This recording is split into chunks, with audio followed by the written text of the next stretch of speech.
Well, hi everybody and welcome back to Apple Cottage. This is Sandy and I am Suburban Homesteader, Wyoming. Well, it's week 5. For 5 weeks, I've been showing you how you can take a regular box cake mix and turn it into a spectacular cake. And we've done strawberry banana, we've done chocolate turtle, grasshopper, and fruit cocktail cake. And there's a playlist so you can watch all of those. And at the end of the video, I will link that playlist so that you can watch it. But today, week 5, we're gonna change a plain vanilla cake mix. We're gonna turn that into a creamy, moist vanilla cake with chocolate inside. And I'm gonna show you how to do that. Let's look at what we're gonna use today. We're starting out with a vanilla cake mix. Today we're going to add vanilla pudding to it, just the powder. We're not going to mix it up. Instead of water, we're adding 1 cup of milk. This will make it taste creamier and more like a homemade vanilla cake. 3 farm fresh eggs. If you can't find farm fresh, just 3 large eggs.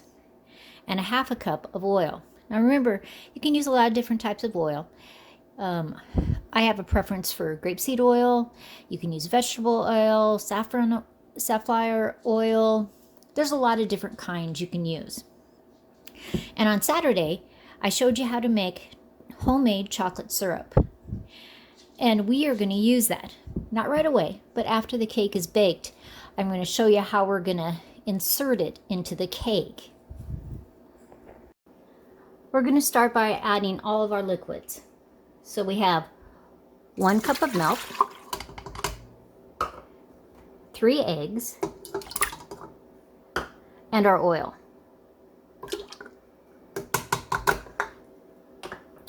I'm going to incorporate them before we add the pudding and the cake mix. We're going to start adding the cake mix in first before the pudding. And I always like the beaters to be on low, and we're going to just put a little bit in at a time. Now we're going to start adding the packaged vanilla pudding. You should finish with a beautiful, thick mixture. Now because it is vanilla pudding, they have a little bit of coloring in it, so it's going to look a little more yellow instead of white, like a white cake.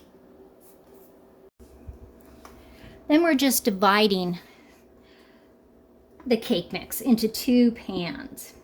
And by now, it has gotten really thick because of the pudding. These 2 are going to go in the oven. They're 9-inch pans, 350 degrees for 25 minutes. It's been 25 minutes, and I always do the toothpick test. Nothing sticking to it, so I know it's done all the way through. I'm going to let these cool for 15 minutes, then I'm going to take them out of the pan, and I have to let them cool completely before we can do anything else. We're ready to make our frosting. So today is a buttercream frosting. We have 2 cups of powdered sugar, 1/4 cup of milk, and I do always use an organic grass-fed milk. I think that when you use 2% or 1% milk, it changes the frosting a little bit, but perhaps it's just personal preference. And then we're also going to use 4 tablespoons of butter.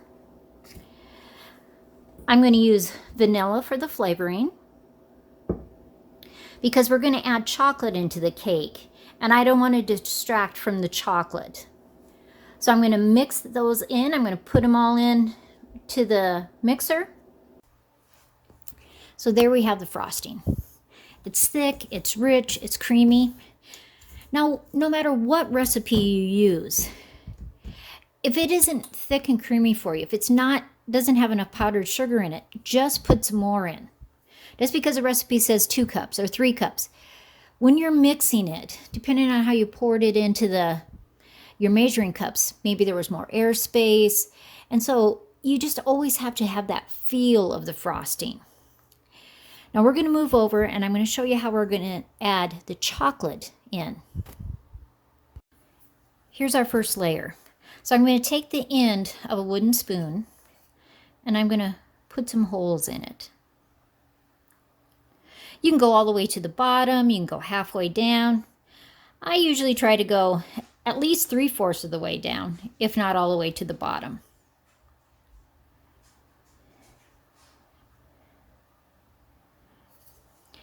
So we have our homemade chocolate syrup. And I'm just taking a teaspoon and I'm going to drizzle that into those holes.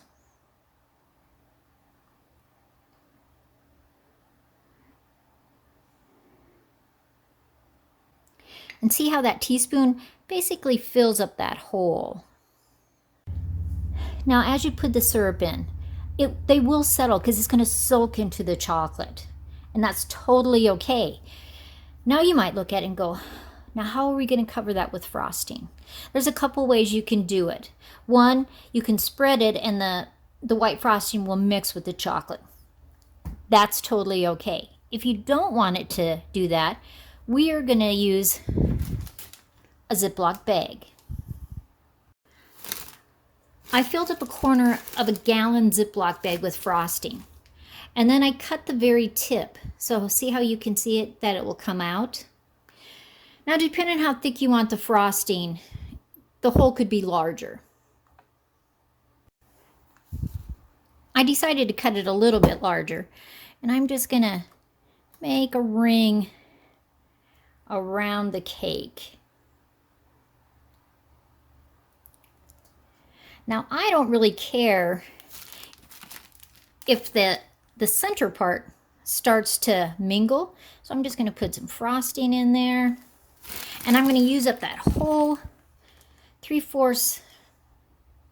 It might be it's about 3/4 of a cup of frosting.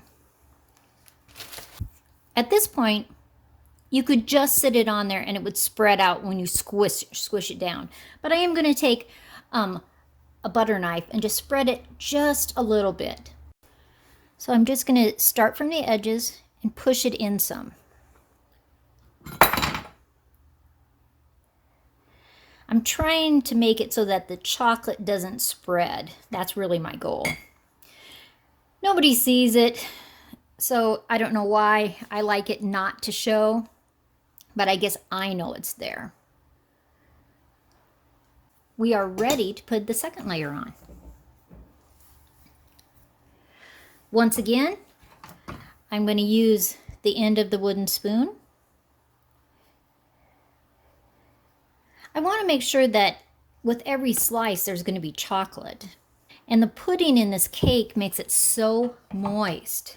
We're going to take our little teaspoon again, put some chocolate in each hole. Let's frost the top. Of course I could use the bag again, but this time I'm just going to put it on the top. I think it'll be fun. It'll start to swirl a little bit, and then I'm going to put some swirls on top too. Let's have some fun with the chocolate now. So I'm still using my teaspoon, and let's just drizzle that even over the edges. Homemade chocolate syrup is just so wonderful. I'm going to finish drizzling it, and I'll show you the finished cake. A spectacular white cake with our homemade chocolate syrup. Now I'm going to cut a slice and we'll have Joe try it. A spectacular cake, wonderful with ice cream or a tall glass of milk. But the vanilla pudding makes it so moist. See where you can see we made the holes and added the chocolate? Scrumptious. So this has been a great 5-week series of making spectacular cakes from a box. Gave Joe a slice, and one of my viewers, one of the subscribers asked, do you guys eat that whole cake every week? Not even close. We're lucky if it even gets half of it eaten. You can freeze cakes and share with your friends, share with your neighbors. But I hope you liked this series. It was real fun, and it just shows you possibilities of what you can do with the cake mix. Now next week, I'm going to start a series on making candy for the whole month of November. And some of the Mondays I will make 2 different types of candy. The Monday before Thanksgiving, so that's 3 weeks from now. So I have 3 weeks of doing videos.